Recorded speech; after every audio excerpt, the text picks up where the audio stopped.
is Aki JARVINEN, that's how you pronounce it. What was that again? JARVINEN. Yeah, see, can anybody say that? Alright. But so, okay, today I'm gonna talk to you about the state of social games. What is the status of social in social games at the moment? And so, are there any social game developers in the room? How many of you want to make these games more social? I knew it. Alright, so let's look into that. I'm sort of swimming against the tide here because I'm actually going to say that sometimes less social can be more, but we'll come back to that. So the starting point is there's been quite a lot of discussion about social being broken in social games, that these games are not as social as they're supposed to be. They are called social games, but they might be unsocial, antisocial, or whatever. So this talk and this subject matter really first arise from that sort of my personal puzzlement that what is going on, what is social, and why are people sort of finding the need to question that these games are not social and so forth. So let's look at some of these sort of quotations or outcries from the game developers. So there's been different talks in different venues, GDC, wherever. Well, people have been voicing these concerns, and here's one from a game developer that social games, sociality in them currently is more like passing notes under the door rather than knocking on the door and meeting the person face to face. Or there's been criticism, more like an academic criticism, where social games are really only turning social relationships in a social network into mere game resources, and that's been seen as a sort of a bad thing. And also even game developers, like social game designers, have been admitting that they are really, at different points of time, they have been using techniques where they actually sort of try to trick the players to feel that the game is more social than it actually is. And this kind of criticism has been gone to the length that there was a recent feature at Gamasutra by a game design veteran, Greg Kostikian, whom I respect very much. He was also criticizing that actually social games are unsocial, antisocial, and his main concern was that whenever the developers introduce social features to these games, it's really just to move the needle, the metrics, acquire, retain, or monetize players, and it's not geared towards creating more interesting gameplay. And well, in some cases, I'm here to prove him wrong, and in some cases, I think that's just the nature of the business, and that is very much down to the free-to-play business model that we are working with. But I'll return to that later. So if the game developers are puzzled and sort of concerned, so, well, what about the players? Now, even if these games are supposedly built on the premise of being social, there haven't been that many studies, at least qualitative studies, into social game players. But there was one in Finland, where I come from, in a university, and they were studying and interviewing social games players and who had sort of hard time articulating what it is that they actually do when they interact with their friends within these games. So there seems to be something going on, something fishy. So are they social? Are they games at all? Are they real games? And everything like that. So that is really the premise and the motivation for this talk.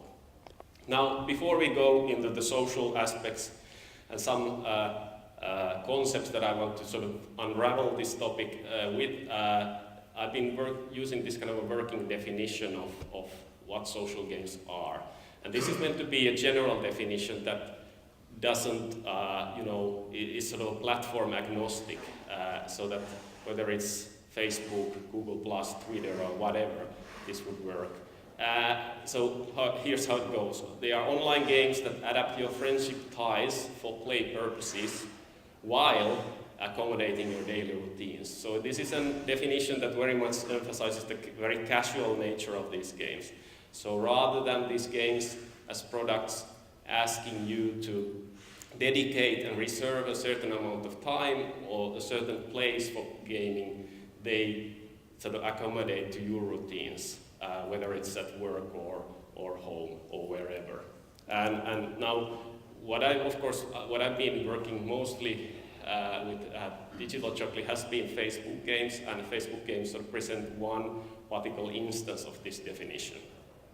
But anyhow, what I'm really going to talk about is that I'm going to establish this kind of a tension between what is supposedly and what is perceived as being less social, and then on the other hand what is being perceived as being more social. And what I'm really going to say is that from this kind of tension and juxtaposition, what has been happening is that there is a new kind of social aesthetic working in social games for the players, and we shouldn't really judge it by the same standards necessary that we use to judge social in games and game design. All right, so one way to try to distinguish what is less and what is more social is to take a particular case study. And here we have Frontierville and Farmville, and this is particularly relevant because when Brian Reynolds, who's the chief designer guy at Zynga, started Frontierville, he has said that one of the key design drivers and goals was that they want to make a game that is more social than Farmville. And now, then, of course, if you the logical conclusion would be that, okay, let's compare these games and see what Farmville does not have and what Frontierville does have, and then we see what makes a social game more social. But I won't go into that because I want to emphasize another aspect that has been already sort of emphasized and discussed about on this stage is the service aspect of these games. So we can't really distinguish and identify the features that Frontierville inherited from Farmville and the features that Farmville has since inherited from Frontierville. So whether they are social more or less it can't really be said at least in any kind of uniform way. So, and now, of course, there's like Empires and Allies from Zynga and Cityville, so we might presume that, especially with Empires and Allies, has a PvP feature, so it's supposed to be even more social, or is it? Those are the questions that I want to pose. So what I'm really saying is that when we judge the social, the degree, whether it's less or more of social in social games, we should pay more attention to the social context where these games are distributed and published. And of course, with these examples that I'm going to use, it's Facebook. So we should really look beyond that canvas that has the game itself and to the context, which is really the beef why people use Facebook. And the sort of slightly provocative statement is that what if less is more in this space? So what if we try to build more deep social mechanics into these games and more sophisticated game mechanics? Does that mean that we will get more players or more dedicated players? I think the bottom line still is that these games, especially in Facebook, have established new standards, especially when it comes to the UI of how accessible, how easy to find things are, how easy to understand the game mechanics and the game goals and everything is. And therefore, once you start adding information, which usually happens when you start adding depth, you run into interface problems and you are going into the direction where the UI becomes cluttered, the game experience becomes more complicated and more difficult to understand. There's too much cognitive load for your average mainstream Facebook player. So what I'm really saying is that if you decide to go for the more social part and that kind of business side, you are really starting to shape your audience from day one once you make that decision. And we'll come back to later how a niche audience can be profitable and viable. There's nothing wrong with that. But what I want to sort of raise to the table is that those can be conscious decisions that you take. And also, regarding all this, these are not real games and whatever, I don't really care. I mean, these are games that people who play this game discuss them as games. It's really kind of a useless discussion, at least the way I think about it. And I mean, if if the Facebook games business space, for instance, had evolved in a way that only companies without any prior experience of developing games would have stayed there, we don't really know what kinds of games we would see, because what has been happening that game companies have been coming into Facebook. They have been starting to mold Facebook games into the schemas that we as sort of traditional game developers have, and there is an alternative sort of possible future was there that wouldn't have happened, and so this discussion is sort of, I feel, irrelevant anyway. And so I come back to this picture, which you're going to see a number of times in the next 30 minutes or so. So I really believe that there is a new aesthetic of social that has emerged in successful social games. There's one criteria I've set there, that if you reach over 500,000 DAU, you have a successful game nowadays in Facebook. If you reach 1 million, I think then you really have a hit. And with that 500,000 DAU, you can really make business.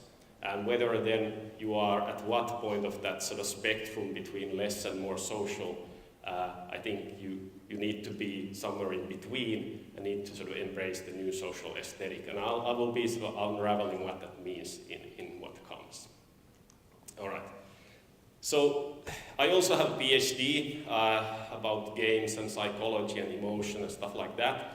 So that my academic side will come to the front in the next 20 minutes, because I do believe that once you sort of find concepts that crystallize and structure a chaos, like for instance, what is social, then you can have a clearer understanding of what is it that you're working with. So I'm going to use and introduce a couple of concepts like this. I'm going to talk about social as communication, I'm going to talk about social graph, social capital, and that will help us understand how does that new aesthetic actually get formed, how does it emerge. So when you look at social, it's really about communication. So if you think about your relationships between people, they are not really possible without communication. And the more communication there is, the more intimate the relationship is. So if you adapt that to a game situation, the more communication there is between the players within a gameplay session, probably the more emotional and intimate that is as well. Now, when you're working with an online platform like Facebook, you are really, to start with, you are tied with communication channels that the platform provides you with.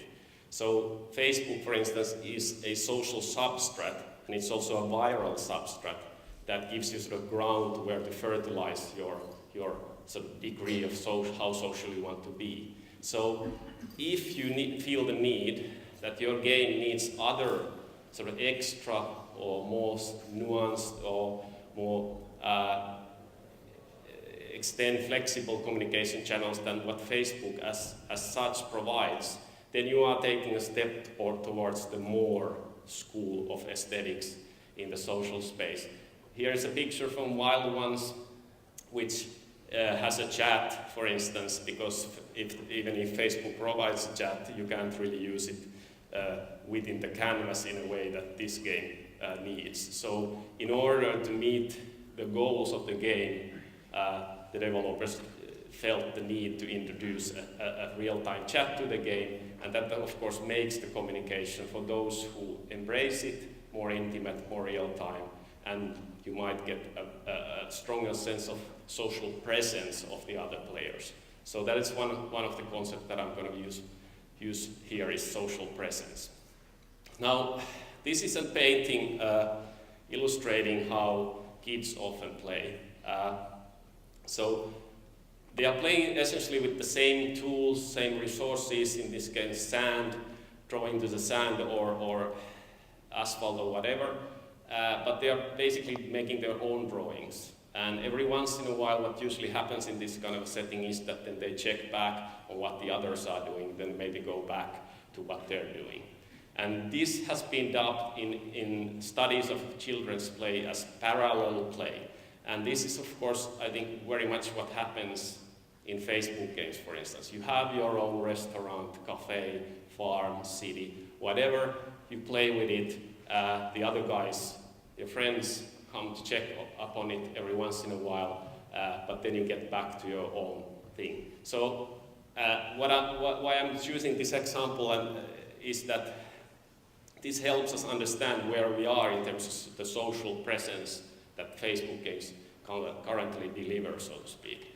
So it is really very much about parallel play, that you play independently, you check on the other's progress from time to time, but what is important in terms of the concept of social presence and the intimacy is that this kind of arrangement of the players and their interactions affects that. So as long as there's a game, let's say a Facebook game, which is based on your sort of homestead, whether it's a farm or a military front or whatever, then you're more or less bound to the parallel play.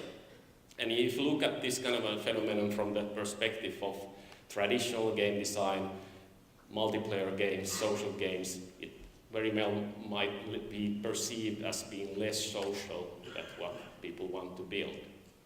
But still, it's working. So to really nail down social presence, what it really means is that it's about the salience of others while you communicate and interact with them across distance. And it's the degree of how aware you are of their being there. And of course, in most Facebook games, this gets sort of watered down, you could say, because games are asynchronous. The visits you make to your friends' farms and whatnot are asynchronous, so there is already sort of a step removed from a sort of synchronous real-time presence of others. But once again, what I want to raise here is that is increased presence necessarily more? It's more demanding, it can be intimidating towards many players, and so on and so forth. So making games more social in this sense is not necessarily more in terms of your product and your game. And presence, what it requires, as you see from these examples, is immediacy, that you are immediately able to interact or communicate with the others. So it's true. What Facebook games have achieved so far is that they have had this kind of a weak impact in terms of social presence, that they really have been about slipping that message under the door instead of knocking on the door, and so this kind of a immediate interaction hasn't really belonged to the vocabulary of social games.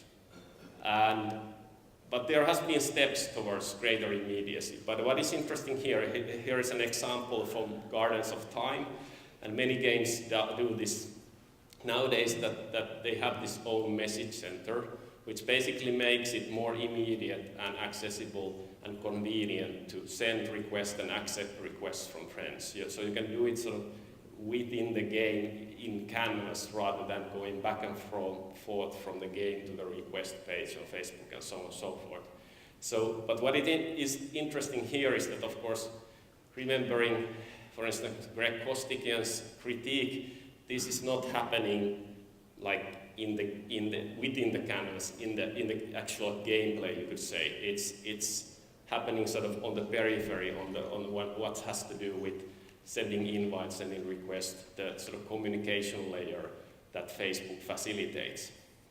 But my point here is that it is exactly these kinds of changes, that the move towards the social context, that are building the new social aesthetic in these games.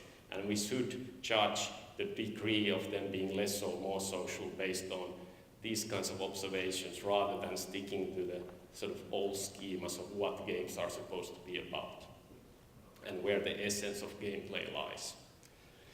And also, of course, virals are social. Virals are a means of communication within the Facebook platform, and they are really the in-your-face form of social. So if you think about these games with the parallel play aspect and you take the virals away, you are really left with a single-player game, right?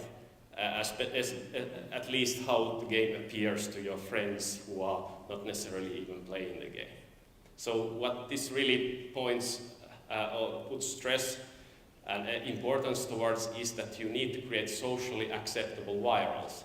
And there's a better concept I've used here is that you need to create virals that players feel that they are share-worthy, and then again those players who see them, they see them as click-worthy, so that that viral loop starts emerging and looping.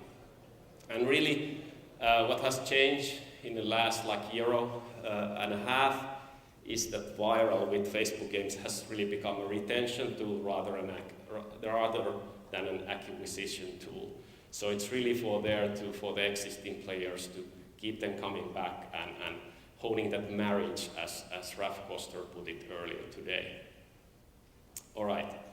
So if I summarize something about social presence, it's really that, okay, if there's no sense of social presence, the presence of others, there's not really no socially relevant retention. You are essentially creating a single-player game. If you are aiming for a strong sense of presence, you might create niche retention, so that a more social game, and you might create more high-density virals. What that means is that rather than a large amount of people sending virals every now and then, you get a very tightly knit group who are sending virals all the time between themselves. And then you have a niche market that is very committed to the game, probably is willing to pay for the game, and then it's really about how high you can scale that up in terms of numbers of players. So it can be viable, but that is really once again, a design and development decision that you have made, and there's only so much that you can expect after that. All right, so enough about social presence. I will go through a couple of other concepts. Social graph is pretty familiar probably to everyone. It really has become sort of owned by Facebook, but social capital is something else that I will use also to explain why these games, at least at present, are sort of less social than some of you might maybe want them to be. Okay, so social graph is really about sort of being able to visualize and seeing patterns in the social relationships between people. And what it has really come to sort of wider recognition is that it implies that it brings additional value to your application or your service or your game. So that if you are able to leverage the social graph to your game, for instance, then it enriches the social experience. That's the assumption. And of course, I mean, there are other services and platforms and networks other than Facebook that have social graphs. But what is important to understand is that if you take a look at Xbox Live or Steam, they create interest-driven social graphs rather than relationship-driven interest graphs or social graphs. So what that means is that the people are there first and foremost to play games rather than look at the photos of their friends and whatnot, which is the case with Facebook. But this is definitely something that is happening also within Facebook. So interest graph is a subset of social graph that, for instance, social media theorists like Brian Solis have been talking about. And where we see this in terms of Facebook games is what I call the add-me culture, which you see a screenshot here, that whenever there's a product page for a Facebook game and the developers post news and so on and so forth, it's always followed by a string of people wanting other people to add them as friend in Facebook so that they would get more neighbors and more sort of resources in the game. And so they are willing to make the game the sort of key common denominator between their friendship rather than some sort of other real life relationship. Relation. So this is definitely what's happening. And then of course, what is the distinguishing feature with Facebook games is that there's no anonymity. So it's really the friends who create your gamer graph, which is another sort of subset of social and interest graphs. But this is important in terms of emotional impact, because I think it has come up within this event a couple of times already that people's faces, which are usually what people use as their profile picture, they evoke emotions. They function as kind of signposts for social emotions.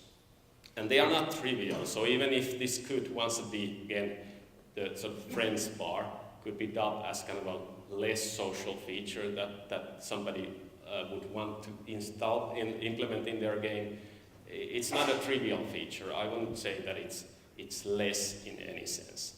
But this does bring up the question of friends versus strangers, because now, for instance, here, this is part of my friends as Gamercraft. They are my friends. I know them all. They are not strangers. So what happens when strangers come into the picture in a social network like Facebook, and what does that mean in terms of social capital?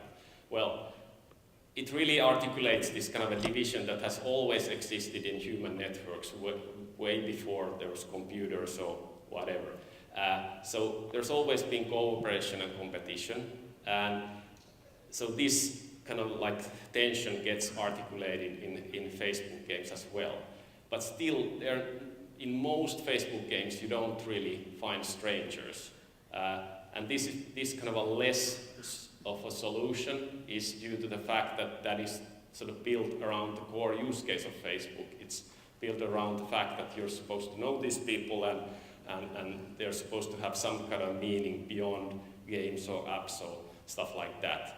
But then again, on the more front, as we've seen already in other talks in this event, player versus player is definitely gaining ground, and it seems to be definitely the way to go when you're starting to address a more niche audience that has this is geared towards a more competitive edge. But anyhow, this also relates to how this kind of a new aesthetic that I'm arguing for here is taking shape. So the question really is that if you have, there's no doubt you do, have this revolutionary gaming development, and you are arguing that it's going to revolutionize Facebook gaming because it's going to be more social. There is also one more thing, which is that even if you would be happy to embrace this kind of admin culture, try to leverage that into your game, people finding strangers, making their friends, and therefore growing the game. There's also the fact that what we found out that you really have to also support the single player experience. It's easy as a developer to get sort of a very clouded judgment towards how many friends in these games people by average have. Like when I start playing game, I know that from our studio almost like 80% of the people will be playing it, so I can easily get like 50 friends or neighbors into the game. But by average, the average Facebook user might have like 2. And then when you start building like social barriers in terms of requests and virals and whatnot, you easily lose those players because they just can't cope with that kind of a social mechanic. So there is this kind of a paradox going on. That on the other hand, these are supposed to be social games and built on that premise, but you also have to support the single player experience, which sounds weird. Okay, social capital, I already mentioned that it's really about how dedicated you want your players to be. Social capital is defined as being the intangible value of one's social network, so it's not really about the individuals, but about the sort of relations and their power, sort of the structures in that network and how you can leverage that. So if you know somebody influential, you might benefit from that, and so on and so forth. And people who have been studying this phenomenon have defined like 2 types of social capital. There's the bridging type, which means that those ties that it forms are sort of weak. They usually center around just exchanging information, maybe exchanging some thoughts or whatever. But then there's another type which is very much based on emotional and close relationships, and that's the bonding type. And how these come about, for instance, for my personal Facebook Live. There's a couple of examples. This is my post-dissertation after party. So this is definitely the bonding type of a social capital going on there. So it's based on emotionally tight relationship. I know these people, I like them, I love them. And then there's the sort of less school of social capital. Well, this is from Zuma Blitz. There's a simple leaderboard where social capital sort of is there, but it doesn't really have any meaning to me in the game itself. So it's at best of the breaching type. And now as a developer, you might want to sort of, think that, my game will have this bonding type of social capital. It will have strong players with lots of influence, and they will be able to help the weaker players and stuff like that. But in order to get that point, you need a very strong dedication from those influential players. And now when we put this together with the sort of typical low maintenance nature of these games, the very casual nature, it really comes down to that any social capital that thus far has been emerging is breaching in nature at best. So whenever one of my colleagues or friends sends a request for something, it doesn't really mean anything more than that. There is this kind of weak breaching capital going on in terms of context of the game itself. But anyhow, that does work for certain metrics. I'll come back to that later. But so what I'm really asking here is that do you want to create social mechanics like alliances and guilds, which include role differentiation, different power structures, the whole those building blocks for social capital? Do you want to do that? Which is asking quite a lot from your regular Facebook player, or do you just be happy to let them breach and use the game as a kind of a way to enjoy some casual game? Then I'm going to embark on a very short case study of how these things come together in a concrete way. For instance, and introduce another term which has to do with space and how space is social. Now, this relates to the sense of the concept of presence I was explaining earlier, and how, for instance, asynchronicity figures in these games. So the point is that sense of shared space is very paramount to an authentic social experience, and that's what these games have working for them. So if you have that homestead where the other players can visit, and it has certain meaning and benefit in terms of gameplay, what it has going for it is that it is built around that schema of whether it's a restaurant where your patrons visit, or whether it's a city where people can visit as tourists or whatever, or whether it's a military front where you can support the friend with friendly fire and whatever. It has that idea that you are sharing the same game space, and that contributes to the social experience and the sort of authenticity of that. And there are now a couple of examples how this happens in practice. So most of you playing Facebook games are pretty familiar probably with this one, which I've dubbed like the ghost mechanic, which is sort of takes the, sort of you could say, the limitation of asynchronicity, but turns it on its head and makes it actually, I think, a strength to the game, because it contributes to the social presence, the awareness of other people, how they are playing the game and how they visit your city, in this example, in Cityville. But of course, if you look at this once again through the lens of traditional game design, it doesn't really appear as something that contributes to a more social game, at least at first glance maybe. So once again, I've stamped this with the less stamp here. Another example that takes use of what you can do, a social mechanic very prominent in Facebook, is gifting. This is from City of Wonder, where you can gift an embassy to another player, and what you're essentially doing when that player builds and places that embassy into their city is that you are gifting shared space, because then the player can come back, and there's a reason to come back to visit the friend's city, because he can collect rewards from that embassy that has been placed there. And of course, as the screenshot testifies, there's also a viral loop tied into that, so it works for retention also in that sense.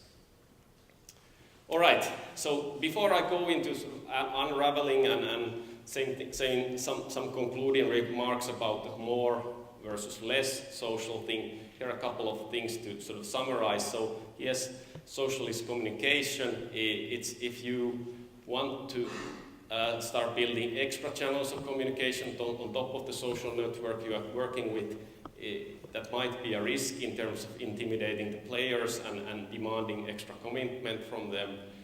If you want to build more social game, you need to pay attention how you build social presence, but that brings along with it the requirement of immediacy and real time. So should you just be content with some kind of ambient social presence that we experience at the moment with Facebook, for instance? Social capital, once again, bridging versus bonding. Are you willing to risk building a game that demands bonding? If you can make it work, the upsides can be great, no doubt. And social space creates familiarity, so it's no coincidence that many of these games are set on farms and cafes because, for instance, those spaces have like behavior schemas that we are not comfortable and familiar with, so it's easy to explain things within those settings. And viral is social, so yes, you can implement that without having to take a shower every time, and you should. All right, so let's get back to this juxtaposition between less and more. So now I'm really starting to sort of use examples how less becomes more and how this new kind of aesthetic is taking shape. So if we summarize what are the sort of things that I've mentioned that the school of more social is about, it's really about being real time, creating a strong sense of presence in that sense. It's about customized communication channels. It's about certain mechanics that you need to build on top of these and that support long-term commitment to the game and role differentiation and stuff like that. So alliances, guilds are examples. But if you manage to do that, you have great potential for making players to bond in an emotionally relevant way. But that does require from the players certain arrangements in time and space. And what is also important in terms of the business model, that usually where these games come from, which are supposedly more social, that they have to do with one-time investments of money. So if you compare that with the less social school of social game design and development, it's very much about the free-to-play model and the microtransactions. But the other features are that the social is kind of ambient in nature, it's always there on the background. It's asynchronous, there is the aspect of parallel play. There are requests and other communication that happens through the available channels that the platform has. And in a sense, your virality, for instance, is constrained with that, but also sort of open up based on those available channels. And then you have mechanics that are sort of inherent to social networks. There is sharing, there is neighboring, there is gifting. And this can be strong in a certain way. And then I come back to my very original definition or in the very beginning, the definition of what social games are, that these games, the less social ones, can be played whenever it suits the player in terms of time and space. So, now I'll give you some examples where less becomes more. So for instance, if you think about these kinds of inherent mechanics to social networks, tagging people in photos, inviting them, gifting them, sending requests.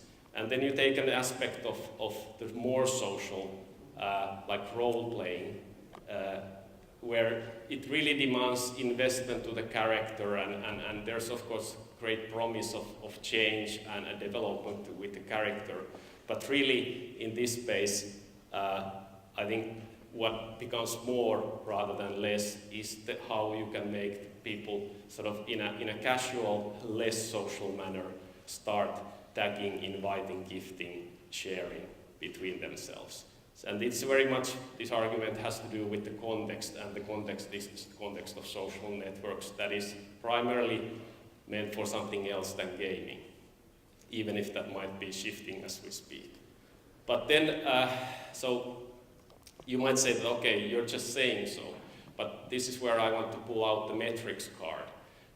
So for instance, here are a couple of examples where we implemented in our games this kind of supposedly less social features and how they move the needle. So for instance, in Army Attack, one of our recent games, has been quite successful. We added a teaser sort of feature towards a new map where people can play, and it increased the daily requests sent by players by tens of thousands. Another thing at Zombie Lane, another one of our studio's games, is that we added a sentry gun, which was a feature where you have to request parts for the sentry gun from your friends. So it does require sending requests, sending those virals. But what happened was that it upped the DAU by 100K within a very short period of time. So these acts of an implementation of these less social features really became more in terms of retention and growth of the products. And now to sort of arrive at what is the name of this new social aesthetics within the orange emblem, it's really about the free-to-play business model and how as a social game developer, you have to sort of have this balancing act between making the players send requests, making them invite their friends, but then on the other hand, enabling them to continue the game even if they wouldn't have any friends. Of course, that is the case where in most cases we hope that those are the players that are also then willing to pay for the game and get past with those means. But this is really, the free-to-play business model affects every design decision we do in these games. It's really over a sort of arching thing in a sense. And if you don't pay attention to the single-player experience, this is what you end up with. This is a friend of mine who I know for a fact that has never paid for these games, but she was a very enthusiastic Frontier Wheel player, and this is a quote from her. She needs 2 more of these survey authorizations, and she basically says that the social in hyphens in this game has gone too far because she has to spam. That's the perceived act that she has to make. At least her view is like that, that she has to spam her friends to get far from the game. And imagine if this person wouldn't have any friends playing the game, so she would have quit a while ago. So you have to really sort of balance those engaging gameplay versus those social and viral barriers that you want to build. So it's really, this is my punchline. It's really about the free social. That is the new aesthetic that these games have created. And I'll give to end with a couple more examples what this means. And this is also to answer to like Greg Kostikian and other critics. So for instance, with Army Attack, we have this feature called the water plant. It's a feature not really invented by us, but does work for us.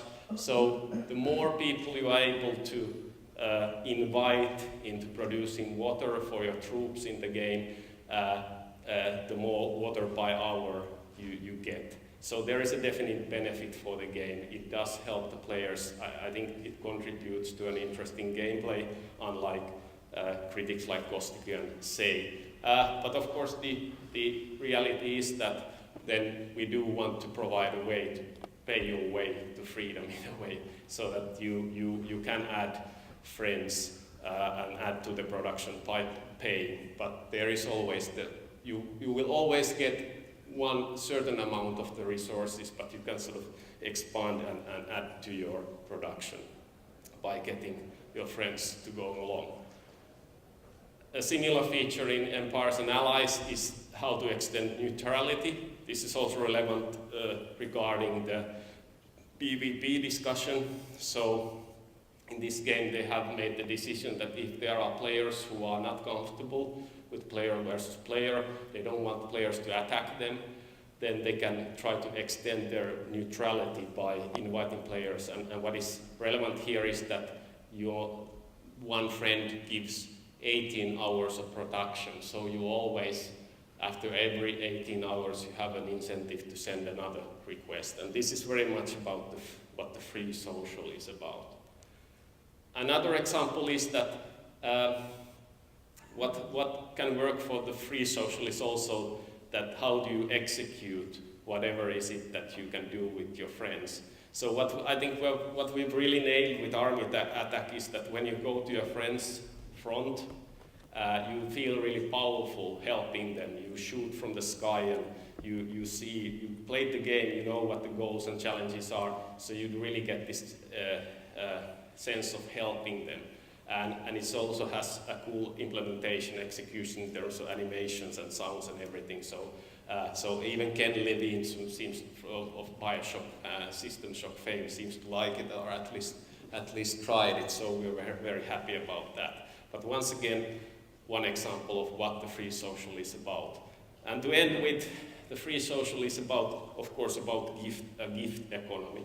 And what I want to sort of argue here is that gifting has always been a very powerful social act. So, and even if there are like tons and tons of gifts being sent within Facebook and these games every day, so that does inflate the gesture of giving gifts somewhat, but still, for the players of these games who need these resources, who want to continue playing, it does have relevance. So, this is my final slide.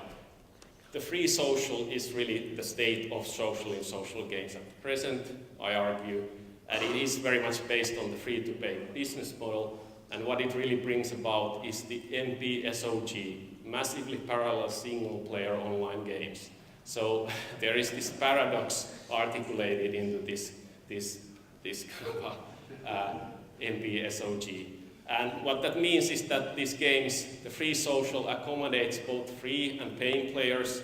It accommodates convenience, so you can, if you don't want to wait, you can pay, you can request to get further.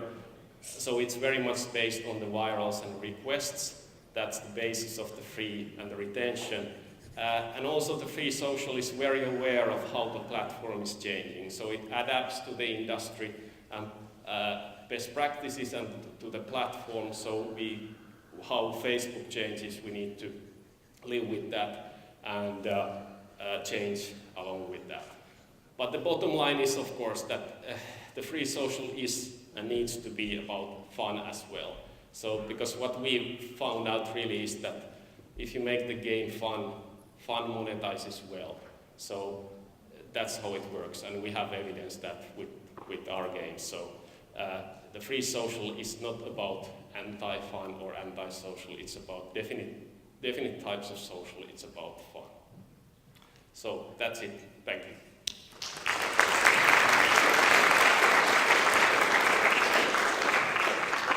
And so this is me at Twitter. I tweet almost solely about social games, so follow me if you're interested.